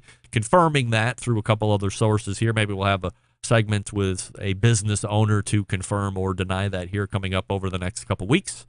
So stick around for that. As I've been saying all show, tomorrow, May 11th, 2022, exclusive announcements for the 9 finalists for the BBQ Hall of Fame class of 2022. Emily Park, the manager over at the World Series of Barbecue, although I believe she's taken a new position within the American Royal juggernaut, will be joining me nonetheless, even in a new position. And she continues to be on the names committee, so we'll learn who the 9 finalists will be tomorrow. Again, that is a live show. We will do it live. We'll do it live. That's right. We'll do it live. Do it live. I'll write it and we'll do it live. 3 p.m. Tune in like you would normally. It'll be on all the streaming platforms that we usually do the show on Tuesday, except it will be Wednesday. When you see me tomorrow, I might be a little bit more dressed up. Don't ask in the chat, is this live? Because it is live. We're doing it live. We'll do it live. We will do it live tomorrow. Then, on the 25th, 2 weeks after that, we will have another exclusive show on that Wednesday where we will announce live, we'll do it live on the show the BBQ Hall of Fame class of 2022, and there will be a new twist this year, by the way, so stay tuned for that. Not a twist in the fact that we have an exclusive show, not a twist in that somebody else might take their turn at ruining it for everybody. Get that freak stuff out of here. There's a new twist in the BBQ Hall of Fame, or the class, let's say it like this. We've known the class to be one way over these last handful of years. Something will change this year, and Emily Park will be on to discuss that on May 25th. Again, that is a Wednesday. It will be a live show, again, at 3 p.m. Eastern. Both of those shows start at 3 p.m. Eastern. So follow me on social if you're not already, to stay tuned for further updates as I have to pass along to you. Email from Ben. Greg, great show. I was surprised. Almost nothing was said last week during your conversation with Malcolm Reed on the 3-2-1 method for ribs. Malcolm only said that he doesn't really know anyone who does it, yet so many people on social media claim to do it. However, just this year, both Harry Sue and Jeremy Yoder taught that this prevalent method has ruined more barbecue than anything else. Any thoughts? Also, I guess you're doing beef ribs another time. Regards, Ben. Ben, thank you for writing in. I'm going to agree with Harry Sue and Jeremy Yoder from Mad Scientist to Barbecue, and I'm sure a number of other people would sit here who know what barbecue's all about and know what cooking ribs is all about and say, hey, 3-2-1, a very loose guideline on how to cook ribs, and that's it. And it's the two part that can really kill you depending on how your ribs are set up. 3 hours in the smoke, 2 hours in foil. What's the temperature on the cooker? 2 hours in foil can murder your ribs if you're running at 275 or hotter. Murder them. All the meat will be off the bone. The bones might have disintegrated after 2 hours. And then you won't even be able to do the one part of the 3-2-1. It'll be a nightmare. We can talk more about that in depth, but that's probably why Malcolm said that. We didn't really reference it, Ben, but thank you for writing it. Let me talk to you quickly about Big Papa Smokers, the one-stop online shop for all things barbecue. A curated selection of only the best outdoor cooking and grilling supplies will get you on the path to better barbecue results in no time. Everything at Big Papa Smokers has been Pitmaster approved by my pal, Sterling Big Papa Ball himself. From the award-winning rubs and sauces to the American-made grills and smokers, Big Papa Smokers has everything you need to be a better outdoor cook. They have the 13 perfectly balanced rubs and seasonings, known for the popular flavors like Sweet Money, Cattle Prod, Cash Cow. Also, brand new rubs coming out. We're going to have Sterling Ball on to talk about those here shortly over the next few weeks. Also, owner of Granny's Barbecue Sauce. So if you're looking for a new go-to sauce, try out Granny's. And they're selling cookers. Are you looking for a versatile smoker that's easy to use? Check out that Mac 2-star General Pellet Cooker. Big Papa Smokers, the exclusive Mac dealer, even offering special packages. If you're not a fan of pellet smokers, BigPapaSmokers.com has all the cookers that you want to even consider buying right there on the website. If you have any questions, call them 877-828-0727. That's 877-828-0727, or shop their website at BigPapaSmokers.com. That's BIGPOPPA Smokers.com. Big Papa Smokers. Check them out. We are chasing Tim Shear, who should be showing up in the clubhouse room. We'll try and rectify that here over the next few moments. So stick around, and we'll be right back. You're listening to the BBQ Central Show, presented by the Ryder Deluxe Pellet Grills from Oklahoma Joe's.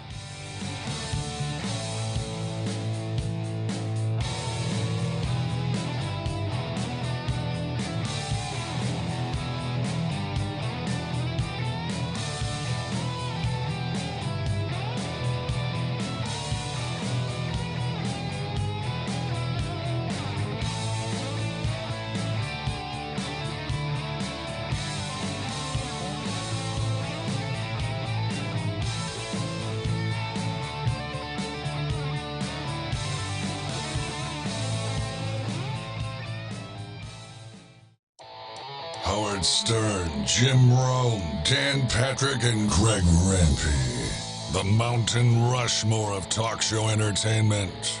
Now, let's get back to the BBQ Central Show. Well, this read couldn't be any more potentially awkward, but luckily Tim's not in the queue yet. This portion of the show being brought to you by Pit Barrel Cooker, the most unbelievable outdoor cooking device on the planet, currently available in 3 sizes with a host of accessories to choose from. Whether you are a beginner or you are a professional, it's definitely a cooker you want to add to the arsenal. Visit pitbarrelcooker.com and tell them that the BBQ Central Show sent you. Currently available in 3 sizes as well, if you didn't know. So there's the Pit Barrel PBX, which is the big boy. There is also the traditional flagship Pit Barrel cooker. And for those that don't need the huge capacity of the PBX or the flagship product, maybe you're just a couple who likes barbecue, or you have a big family, but you just don't have a lot of barbecue lovers in your household aside from you, maybe another kid or your spouse. The Pit Barrel Junior is really great. I have one in my backyard, and I've been using it more and more because the capacity continues to be unrivaled for a cooker this size. You can do 6 racks of ribs on a Pit Barrel Junior. That's going to feed a family of 12 probably. But it doesn't require the same amount of fuel that the flagship size does, or obviously the Pit Barrel X, or the Pit Barrel, what is it? The PBX. That requires much more fuel, much bigger cooker, of course. So you can pick and choose which size is best for you, and then very easy to operate. You're going to love it all. And there's a ton of videos on YouTube, so if you get scared, if you're going to screw it up, just immediately go. Here's life advice for you. If you don't know how to do something, if you think you want to learn something in a better way or new way, or you want to repair something, immediately go to YouTube if you haven't already and just immediately search it, because at least 50 other people, maybe 150 other people who are way handier than me, maybe you, can teach you how to be a bit more handy, or might allow you some skills to show off like you're a little bit more handy than you really are. YouTube is great. And there's a lot of things that I really hate about YouTube because they hate me, so I hate them. Get that big stuff out of here. We won't get into that again. However, when it comes to finding information or learning something very quickly, YouTube is king. It's hard to go against it. There's a lot of people on there that know a lot, or they know how to work around or hack or whatever the hell it is you want to call it. So, very excited there. Check them out. Well, there's no Tim Shear in the queue here, as I've babbled on here for the last 4 minutes, thinking that he would get on here, but he's not here. I sent him a link. I sent him a reminder. He is an hour behind, so I always worry that there's a time zone. However, I only list my times in Eastern time because I am in the Eastern time. So, let's do this. If you want a chance to win the Fireboard Spark worth $150, jump into Clubhouse right now. We'll let a few more people build in there and be the first one to raise your hand. And we can run through a quick game of porn star or athlete. So I'll give you a couple minutes there. Let's see. Now, if Tim Shear jumps in, I'll immediately stop the game and go to the interview, and then we'll duck back out of the interview once we're done, and then we'll go ahead and try and play. Dan is in instant chat here, sending along a line of 100% truth. No show equals negative karma. No doubt. Dan, on this big of a week, leading in to what many consider to be the barbecue event of the year, Memphis in May, and a returning segment champion, not defending, but they won it last year in pork shoulder. this is not the time you want to start jerking with the show karma, saying you're going to be around and then not showing up. What happens is you show up on Tuesday tonight, and then you go compete this coming weekend, and then you just win. That's what happens. But when you tell me you're going to show up, and then you jerk the karma on Tuesday, when this weekend comes around, I don't know how well things are going to be going. Nevertheless, no Tim Shear still.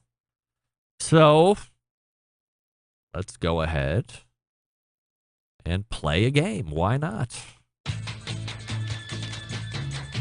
First in with his hand up is Steve. Is it Skyler? Yes, sir. All right. Steve Schuyler is here.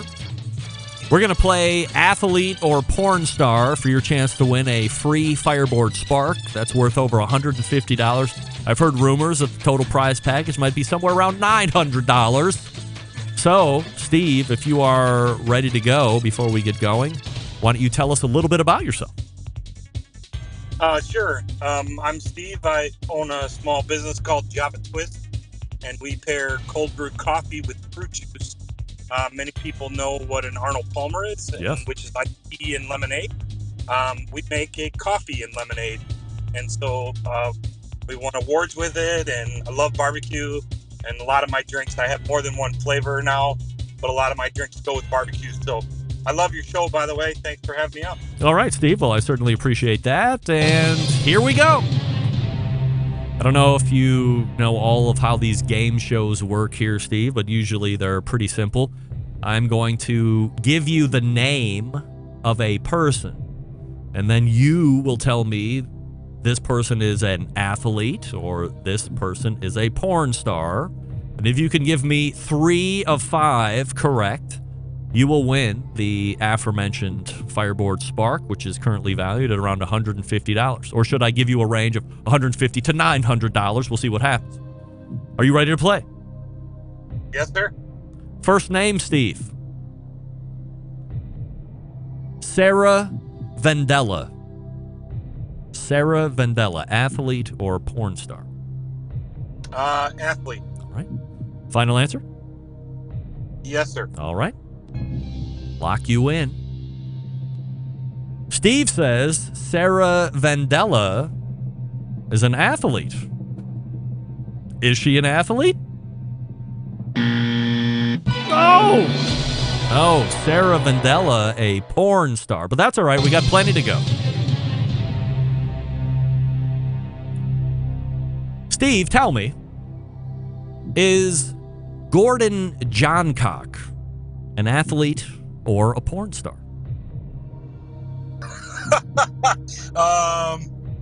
Boy, I'm 0 for 1. Let's go athlete. All right, go athlete. Final answer? Yeah. I asked Steve. Otherwise. I asked Steve if Gordon Johncock was an athlete or porn star. He said athlete. Trying to get off the schneid and get one in the win column. Is Jordan Johncock an athlete? All right, 1 for 1.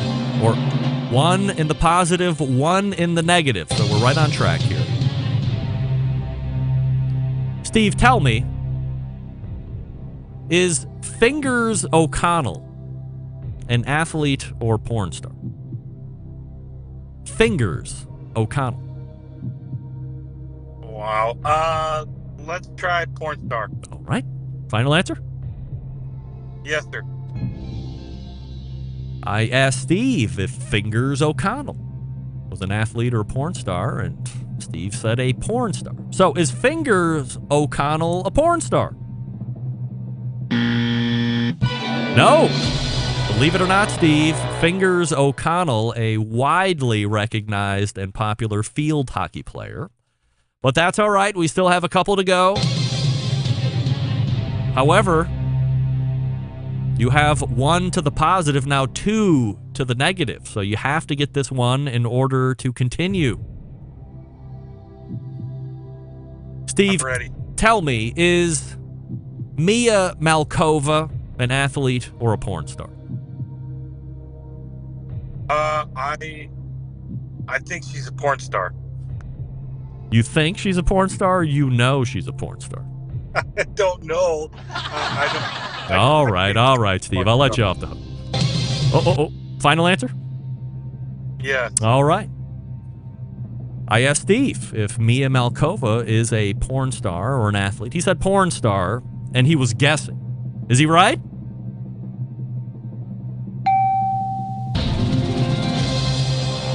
She is a porn star. All right. Well, we're all tied up. It all comes down to this one. This is what we love to do. Get down to question number 5 for a $150 Fireboard Spark, free to you from Ted Conrad and the good folks over at Fireboard. Steve, tell me, is Skin Diamond an athlete or a porn star? Skin Diamond. I don't know this either, but I'm going to go athlete. All right. Final answer? Yes, sir. All right. Locking Steve in. This one is for all the marbles. I asked Steve if Skin Diamond was an athlete or porn star. He said athlete. Steve, I'm sorry to say it. Skin Diamond, as you might believe, is a porn star. I'm sorry you didn't win, but I appreciate you playing, no doubt. However, we must continue on. And here's Joe Martinez. Hey, Joe. There's no Joe. Joe, unmute yourself.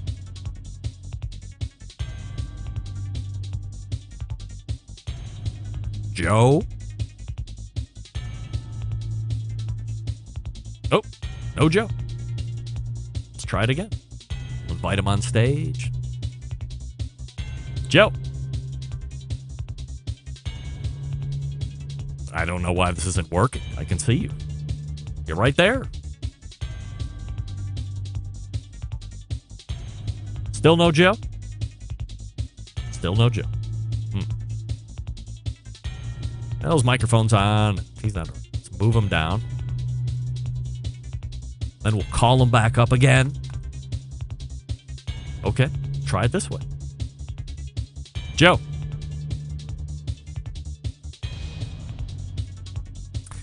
You know, it shouldn't be this hard. And it usually isn't this hard. Invite on stage. All right. I'm doing that. You know, there's only so much madness a man can take. I'm not saying this is Joe's fault either, by the way. I'm not sure exactly where the connections aren't happening. However, they aren't.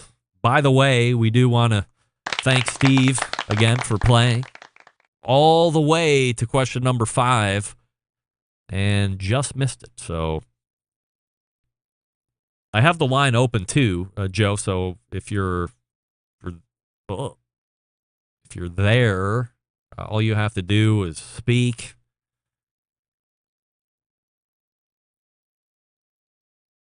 But it's not working. Of course. I wonder if I close out. Joe, I'm going to close out of the room. Am I allowed to do that? I think I just did it. All right. Couldn't join this room. Oh, great. I think I just ruined the clubhouse. Oh, boy. Well, I can tell you what. This just put a huge crush on Tim, because now he's not going to have the right link. Now we got to start a new room. Oh, boy. Well, this is something nobody wants to listen to, but we got to do it. So I don't have any title to this room, I guess. Is that right? I hate learning on the fly, this whole thing. All right, hold on. End the room. Okay. Close that. Start the room. Room title. BBQ Central Show. Live. By the way, only the live listeners get this level of entertainment, believe it or not. The podcasters will not get any of this. Now I have to go here. I have to go back over to Tim just in case. I fear Tim has fallen asleep, much like Meathead had succumbed to the last time. New link. Okay, there we go. And now, new everything. We're inviting Joe on stage. Joe, are you there? Still no Joe? Microphone is red. Oh, so annoying. Oh, well. Let's see. Is Kaiser 3. Go ahead and unmute yourself. Are you available? Hello, great. Hey, there he is. There's Kaiser. Is that your name, Kaiser? Are you there? I am. Are you? Can you hear me? I'm sorry. Can you hear me now? Kaiser. Oh, yeah. All right. Yeah, I can hear you. How are you? I'm fabulous. Are you ready to play porn star or athlete for your chance to win a $150 Fireboard Spark? How can I do that? Well, how can you do it? It's very simple. All you have to do is answer from the name I give you. If that person is an athlete or a porn star, you have to give me the best 3 out of 5. Fair enough? Yeah. All right. Sounds like this is going to be a house of cards. All right, Kaiser. First name. Brandy. Mr. Brandy Love. Yeah, I'm sorry for that. Brandy Love. Is that an athlete or a porn star? Second one. Not an athlete. Not an athlete, so a porn star? Yeah. All right, final answer? Yeah. All right. We'll lock Kaiser in on porn star. For Brandy Love, is Kaiser correct? Yes. All right. We are off and running. Kaiser won in the win column. Just need 2 more. Just need 2 more. Next name. Kaiser, tell me, is Lars Boom an athlete or a porn star? Lars Boom. Can you repeat again that? Lars Boom. Yeah. And what's the answer? Like, repeat that again. Lars Boom. What is porn star or Catholic? Yeah, athlete or porn star? You mean athlete or Catholic? Athlete, like basketball, field hockey, soccer, things player, like this. player. Athlete. Player, yeah, player, all right. Okay. It will be an athlete, yeah. All right, Lars Boom, an athlete, so we'll lock him in. Somehow we've muddled through this segment. I can't even believe it. I asked Kaiser if Lars Boom was an athlete. He said yes. Is he correct? Yes. Wow, Kaiser, you know your athletes and porn stars, to say the least. Get 1 more and you win the Fireboard. Here we go. Kaiser on pace to run the table here. Kaiser, tell me, is Pee Wee Gash a player or a porn star? Pee Wee Gash. Can I little bit think about that? What? Can I think little bit about that? No, you can't think. We only have 20 seconds left. Okay, it will be not athlete. It Not will be porn star. an athlete. All right, we'll lock him in. Pee Wee Gash, he says, is a porn star. No, Pee Wee Gash, well-known basketball player. Kaiser, I apologize, but we have run out of time here this evening, my friend. I certainly appreciate you joining me for athlete or porn star. By the way, Tim Shear appeared via the Oklahoma Joe hotline, of course. All guests appear via the Oklahoma Joe's Ryder Deluxe Pellet Grills hotline. Well, I got to get my menus straight here. Kaiser just ran out of time. However, we might get in another edition of Athlete or Porn Star next segment unless Tim Shear manages to show up out of nowhere. We'll see about that. I will talk to you quickly about Yoder Smokers. That's right. Yoder Smokers, designing and building all of their products right here in the USA and building pride through craftsmanship and world-class customer service. That's the backbone of how they've built the company. This approach translates into what can be a truly bespoke style product that elevates gatherings with friends and family. Honored to have a trusted place in the backyards of America. From pellet grills to wood-fired offset pitch and charcoal grills, consistent blue ribbon flavor has become synonymous with the Yoder Smokers name. Make no mistake, Yoder Smokers flavor-driven design is unique to each style of pit, and their team has developed their cookers to perform time and time again while outlasting the competition for generations to come. It's this generational thought that is rooted in the handmade products and defines the integrity of the core values, American-made quality, and endless flavor, the benchmarks of Yoder Smokers. Visit yodersmokers.com to grab yours today. That's yodersmokers.com. We are back for an open segment. If you want to jump in, happy to have you via the clubhouse. Find me there. We'll play a game, potentially. I have some emails to get to, all that fun stuff. Sit back, relax, and see you in just a few moments. All guests appear via the Oklahoma Joe's Rider Deluxe Pellet Grills hotline.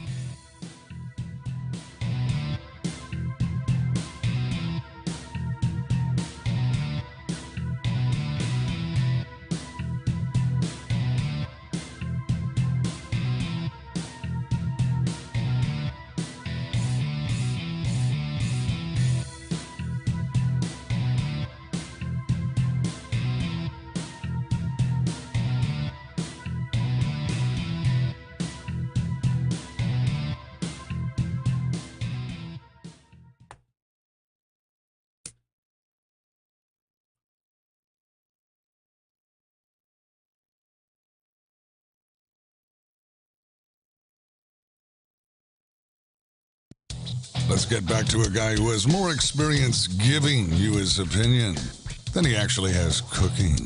Once again, here's your host, Greg Rempe. Some shows you build up in your mind as the ones that could lead the month in exceptional barbecue and grilling content and entertainment, and then a cavalcade of errors. A veritable cornucopia of fuck-ups happens. But you press through because it's live. We'll do it live. That's why you do it.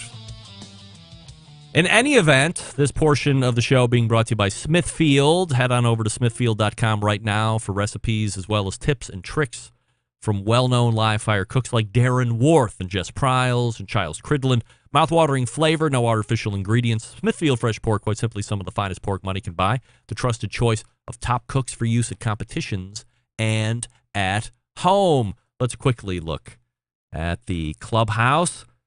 There's Joe, there's Johnny Maggs, there's Scott.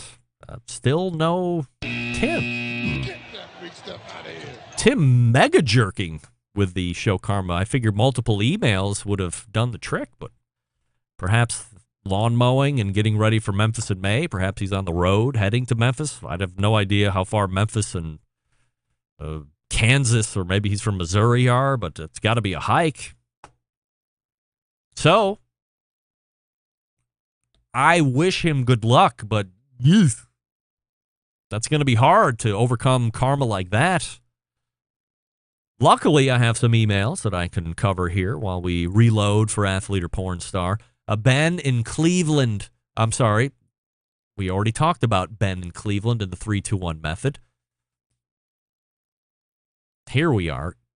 Kevin in South Carolina writing in, "Hey, Greg, it's May 5th.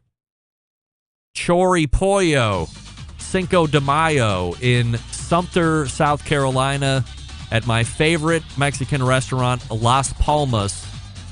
Really enjoy your show. Thanks, Kevin in South Carolina. Kevin, I hope you enjoyed your chori pollo. He sent me a picture of the description of the menu. Almost balls on to what the menu's here in Seatown Reed for chori pollo. So very excited, Kevin. If this is your first time having it, that you were able to enjoy what I would call a traditional chori pollo dish. Jeff in Minnesota writing in. Chori, huh? Meh. Dry chicken breast, pounded thin from my local favorite Mexican restaurant. I think I'll pass. However, it was a great cigar weekend. All right. Regards, Jeff in Minnesota. Jeff, I am terribly let down that your fave Mexican restaurant decided to screw up the Mexican dish sweeping the nation, chori pollo. I don't know why they would do that. I would say, especially around May 5th, this is when you would want to be on your chori pollo game. With the fact the chori pollo is sweeping the nation like wildfire, there has to be underground chat forums and stuff for the Mexican restaurants, so everybody's got their finger on the pulse of what's trending, and we know chori pollo is trending. Why wouldn't you have a great chori pollo experience? Jeff, it's not your fault. It's the restaurant's fault. I would pick a new fave Mexican restaurant in Minnesota if I were you. There's got to be at least 1 billion of them. Go find one that makes a great chori pollo, or go back to your fave Mexican restaurant next week and order it again. And if it still sucks that time, I'll pay for you. I'll reimburse your expense. Eugene in Florida writing in, Greg, I just wanted to drop you a quick line.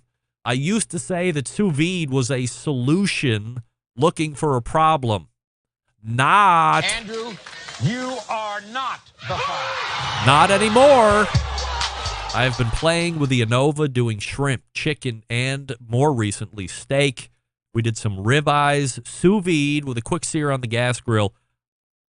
I could have let them sit a bit more on the grill, but more importantly, the steaks were super tender with a slight crust, but very flavorful. I'm hooked, and more importantly, so is the boss, a.k.a. my wife. You planted the seed, along with Meathead, and now the flower has boomed. Regards, Gene. Success. Gene, I'm not necessarily outside of your previous mindset. I still think sous vide is a little bit more of a problem looking for a solution, or a solution looking for a problem, however you worded it. However, I do use it almost exclusively for steaks, especially if I'm going to be cooking 6 or 7 at a time. That way I can get everything up to one temperature, and if some people like their steaks more well done, not saying well done, but higher than medium rare or medium rare plus or medium, I can put those on first and then time out the rest of the cooks. Or if everybody likes it medium rare, we can cook them all out, and they just come off the grill all at the same time. Everybody can sit down and eat. That's where I find sous vide really shining for me. Same thing for chicken. Never done shrimp with it, but a couple of the proteins as well. The Bad Jew gave me like 5 pounds of her pork strami to try. Didn't get a chance to do it this weekend. Dropped it in the freezer. I'll be sous videing that back to life to 165, 170 degrees or whatever she recommended. So I do see the benefits of it. I still have that huge bread baking looking thing that sits on my counter, which is an atrocity and an eyesore. I should get something a little bit more up to date, like the ANOVA that you have. But if you haven't tried sous vide steak, and I might even put mine in a little longer than they recommend for, just to tenderize it a little bit more, it's hard to beat. It's so perfectly cooked. A minute on each side, 2 minutes on each side, depending on what you like, crust-wise, grill grate-wise, however hot your grill is. The Weber that I have just doesn't get ass-kicking hot, so I really have to let that thing ramp up. And that's even with the grill grates in it. Grill grates typically would give you a hotter temperature at the grate level, but I'm still not getting fantastic results on this model. However, I think you should try it. And it's great on chicken. Gene, if you're listening to me right now in podcast, try chicken at 145 degrees. Make sure you cook it long enough. and let me know what you think about the mouthfeel on that. That can be life-changing, no doubt about it. So let me know what you think, and we can go from there. I appreciate the emailers weighing in. We'll try it one more time because why not? Let's go to, let me pull this sound down here because I'm afraid it might come on a little loud. We'll go back to the hotline and see if Joe is still available, although I see his microphone muted. We'll go to Joe. Are you there, Joe? Sorry, Joe. I don't know what the problem is. We try and try and try again. However, it just doesn't seem to work from you, Joe. And Joe quickly quit the show. Let's go to Johnny Maggs. Johnny, you there? Hi, Greg. There he is, Johnny Maggs, right there. Love it.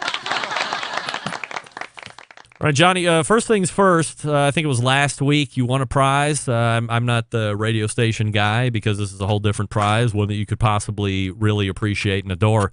Did you get a prize last week from anybody yet, or are you still on the waits? We're still on the wait. You were talking about... Good night. We're working on that, Johnny, so I apologize for anybody that might be helping me look like a fool on this, but I will rectify that situation over the course of this week. However, that doesn't mean that you can't play Athlete or Porn Star. It's a game show sweeping the nation for the fourth time in as many years as we've been playing the show. I think we've been playing it longer than that, if I'm being honest. So, before we get to playing the game, tell us a little bit about yourself, Johnny. I am the host of the Pit Life Barbecue podcast. I'm a mailman by trade,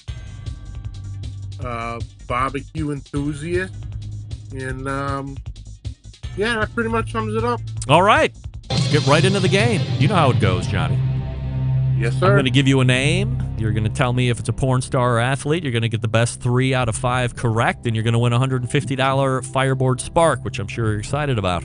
So, let's get right to cracking. Johnny, tell me, is Rusty Kuntz an athlete or porn star? Athlete. Final answer? Yes. Are you going with the that's too obvious mindset there? No, I actually used to have his baseball card. Well, let's not waste too much time in drawing out the suspense. Is Rusty Kuntz an athlete? Yes. Wow. Had the baseball card. I feel that's my favorite name to say, and you knew it right off the bat. All right, you got 1 down. You just need 2 more here, Johnny. Good for you. Name number 2 is Nikki English an athlete or a porn star? Porn star. Porn star. Final answer? Yes. All right. We'll lock him in. Johnny Maggs says Nikki English is a porn star. Is he right? Nope. Nikki English is a professional soccer player. But that's all right. This is how Steve started out. Now we hope you have a little bit better fate than Steve had, losing on question number 5. Johnny, tell me, is Riley Reid an athlete or a porn star? Porn star. Porn star. You answer quickly because you know she is? I plead the fifth. Okay. That's the final answer for Johnny Maggs. Is Riley Reid a porn star? All right. So now we are 1 question away from Johnny Maggs winning the Fireboard Spark. Johnny, tell me, is Ivana Mandic an athlete or porn star?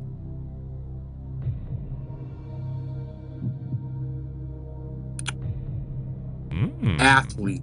Athlete. Okay. Johnny Maggs says Ivana Mandic is an athlete. For the $150 Fireboard Spark, is Ivana Mandic an athlete?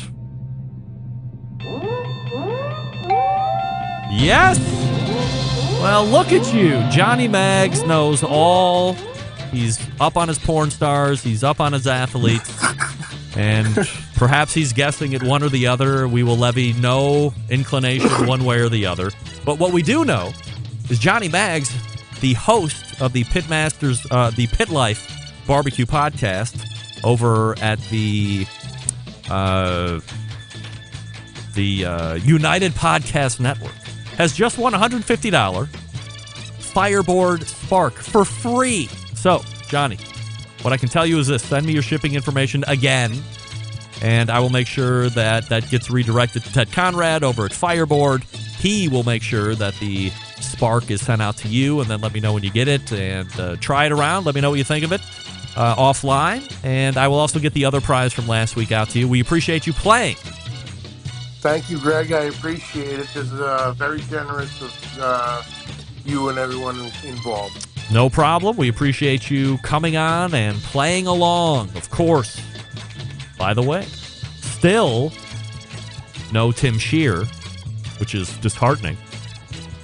Anyway, from all of us here at the Athlete or Porn Star Game, this is your host, Greg Rempe, saying adieu. Wow, wait. All right. Well, if you can believe it, I also, in the middle of being a host, shot Tim Shear another message and said, hey, are you on this? Are you not on this? What's the deal? And I have not heard back yet, which, unfortunately, is a shame. But nevertheless, we have somehow made it till the end of the show. Johnny Maggs has won a Fireboard Spark. I don't even have a Fireboard Spark. How can he get one and I don't have one? He got it for free. Johnny Maggs, I have terrible news. I think I'm keeping the Fireboard Spark. Actually, I don't have it. I'm just kidding. Hey, let me talk to you quickly about Primo Grills, because what do we love about ceramic cookers? We love that they are fuel efficient. We love that you can achieve low and slow temperatures for traditional barbecue meats. We love that you can get rip-roaring hot for high heat temperatures for grilling steaks and other thin cuts. But what's missing in the everyday lineup of ceramic cookers? The real ability to do true two-zone cooking. Two-zone cooking, very important to both professional and backyard cooks. It's the best way to manage a fire and cook with confidence. However, getting a two-zone fire in a round ceramic cooker is not very realistic. Why? Because it's round. And a Primo Grills and their game-changing oval design, the shape gives you the ability to execute the two-zone setup that you desire. It also gives you the other ceramic grill benefits as well. Really, when you break it down, there's more than 60 different ways to cook on the Primo cooker. They also have a lot of great accessories to include the Primo Grill rotisserie accessory, the Primo Grill pizza accessory, the easy lift hinge, the top and bottom dampers, the rib rack, the half drip pan, the list goes on. Only sold through dealers as well, much like our pals over at Green Mountain Grills. So go to primogrill.com, find a dealer near you, visit them, get educated, and get a Primo cooker. Many different sizes to choose from. Pick the size that's best for you. That's primogrill.com. Follow on Facebook and Instagram as well. All right, we are back to wrap the show right after this. We missed Tim Shear, unfortunately. However, if Tim Shear would have been on this show... All guests appear via the Oklahoma Joe's Ryder Deluxe Pellet Grills hotline. But there was no Tim Shear. Oh. And I had all this Memphis and May stuff ready to go. Oh, what a shame. Anyway, we'll make do. We'll close it out here right after this. Stick around. We'll be right back.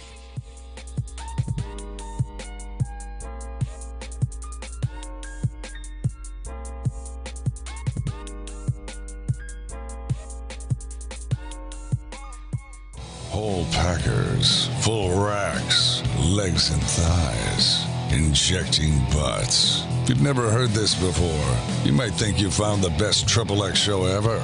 Let's get back to the most homoerotic host out there today. Greg Rempe. Hey, this portion being brought to you by Vortic watches. Back in the day, watches were made to be worn in the pocket. After World War II, the wristwatch became way more in vogue because it was easier to wear on the wrist, and all of a sudden pocket watches became an afterthought, finding their way into sock drawers and scrap heaps. Quite simply a tragedy. Enter Vortic Watch, helping bridge the gap between America's storied watch manufacturing past and bringing it to the present day, where wristwatches are finding incredible popularity once again. Here's the coolest part. Each watch that Vortic makes is unique and a one-of-a-kind piece. Nobody else will have the piece like you have. Vortic founded on the motto that America wasn't assembled, it was built. Check out vorticwatches.com for more information. They also have a YouTube channel that you can subscribe to. So all great stuff. Austin Parsons weighing in on the instant chat. Is it too early to nominate Kaiser for the BBQ Central Show Guest Hall of Fame? Is it ever? Is it ever too early? I think it was Austin also who said Kaiser stumbling into a room that he has no idea about, right? I don't know if I necessarily disagree with that either, but maybe he's just looking for a little fun and frivolity on live fire. Dan asking in the instant chat, next week maybe you can ask Tim about getting last. Don't mess with the show karma. That's right. How dare you? Why would you mess with the show karma? Don't you know we do this show from Bomb City, USA? Bomb City, USA. Cleveland. And how dare you, Tim, miss this segment? How dare you? That's going to be very bad news for you. I agree with Dan. I don't want to do that segment next Tuesday where we ask why you came in last place, but that's what happens when you miss. How dare you? You can't miss. Come on, Tim.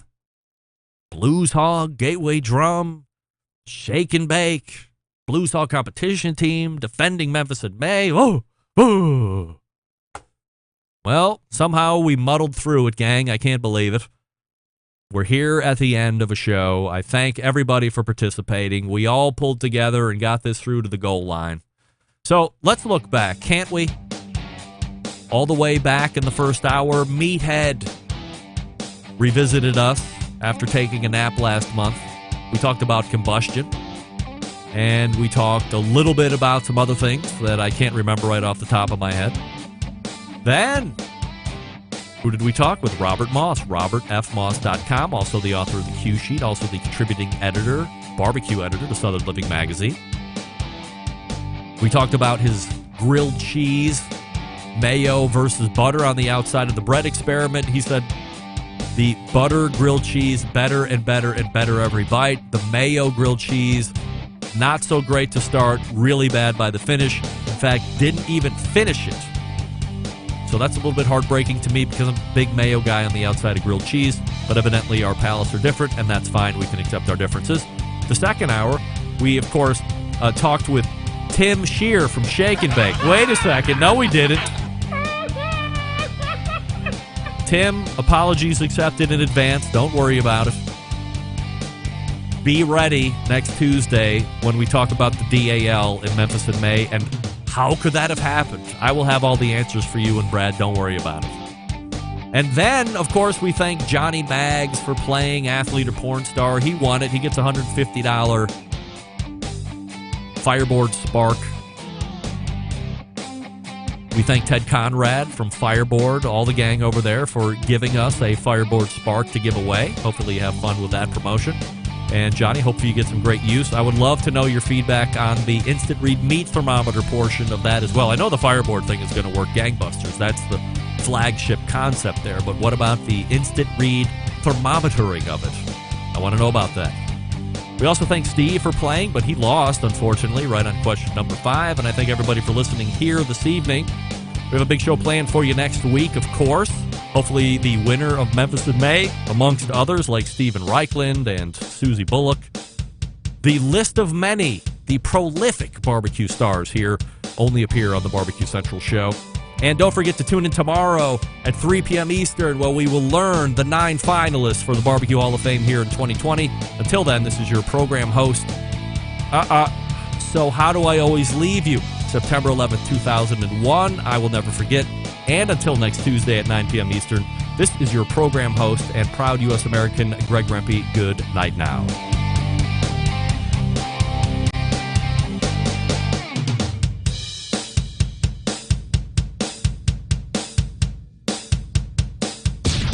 Hi, this is Austin Parsons, Pitmaster with Smoky Mountain Q in Nashville, Tennessee, and you are listening to the BBQ Central Show.